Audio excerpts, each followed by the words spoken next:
I never believed in UFOs, nor in gods, nor in old tales told by the warmth of the hearth. In the country, you learn to believe only in the land, the rain, and the corn that manages to grow despite everything. But on the night of August 17th, 1980, Cerro el Tanquecito forced me to eat my own words.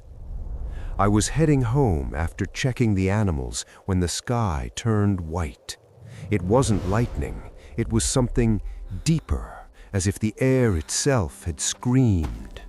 I felt a humming in my bones and fell to my knees without knowing why. Then I saw it. A light descending slowly, spinning on its axis, silent, unnatural. It didn't burn like a meteor, it floated, obeying laws that were not our own. When it impacted behind the hill, the earth shook, and the dogs began to howl as if they sensed the end. I should have run, but instead, I walked toward the hill, unaware that this decision would make me part of a secret the government would do anything to bury. Not even an hour had passed since that thing fell when I knew it wasn't supposed to be there. But I've never been the type to hide when the earth shakes, and that night, the hill didn't just shake, it breathed, like a wounded animal buried beneath the rock. I walked up armed only with an old lantern and my machete, the dust still floating in the air and the smell of scorched earth clinging to my throat. The silence grew so thick that not even the crickets dared to break it, and with every step I took, I felt someone, or something, stepping with me, marking the pace. The light from the craft was still there, flickering beneath the surface of the hill, not like a fire, but like a pulse, slow and deep. Then the ground creaked, not from weight, but as if it were opening from the inside. That's when I saw them. They didn't walk out, they slithered. They were short, thin, with heads far too large for their bodies. Their gray skin shimmered like wet stone under the moon, and their black eyes didn't reflect the light, they swallowed it, like bottomless pits. Even though their mouths didn't move, I felt their thoughts pushing against my skull. Not words, but ancient commands, as old as the hill itself. I didn't feel fear. I felt recognition.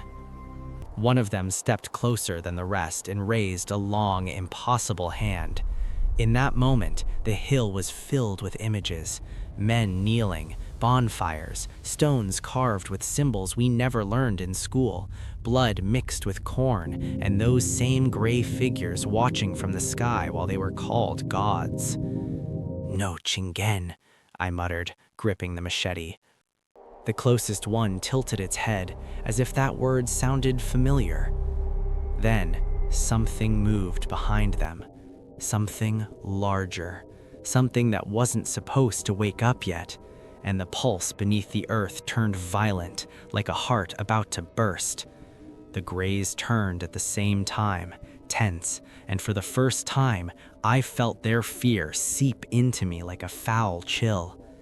They hadn't come alone, and whatever was coming with them didn't know us and didn't need us alive.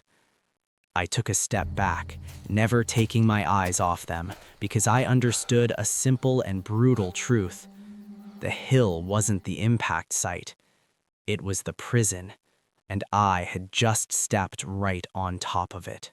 The first shot shattered the night like a dry flash of lightning, and in that instant, the hill responded, not with an echo, but with a deep shriek that pierced my chest and forced me to hit the ground while the earth vibrated as if something enormous had rolled over beneath my feet.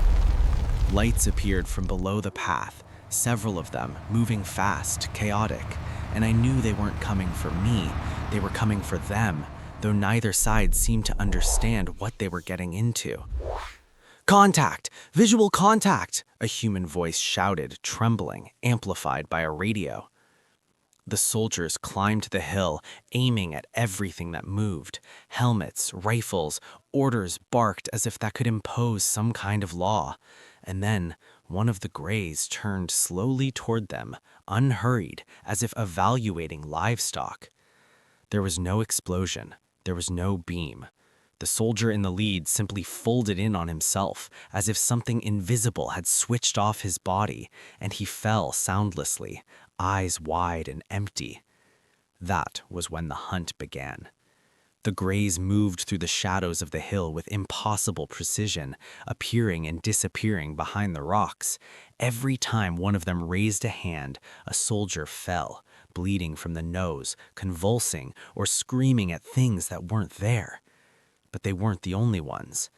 From the spot where the ship had buried itself, something else emerged, something tall, twisted, covered by a shadow that didn't match its shape. When it walked, the ground sank beneath its footsteps, as if the hill recognized it as master. The radios began to fill with static and screams. "They are not hostile! I repeat, they are not host—" The sentence died in a long, inhuman screech. I moved, crawling between stones and brush, my machete pressed against my body and my heart pounding like a trapped animal, watching as trained men ran aimlessly, firing at nothing, while something watched them from everywhere at once. Then one of the Greys looked at me, not with surprise, with expectation. I felt that same shove in my head, stronger now, clearer. Not words, but an urgency, an order that wasn't for them, but for me. Run. Take it far away. I didn't ask what. I didn't ask why. I bolted down the hill while behind me the night filled with screams, gunfire, and the sound of things breaking. Sounds that didn't resemble metal or bone, but something much older. As I ran, I realized the hunt wasn't between humans and aliens.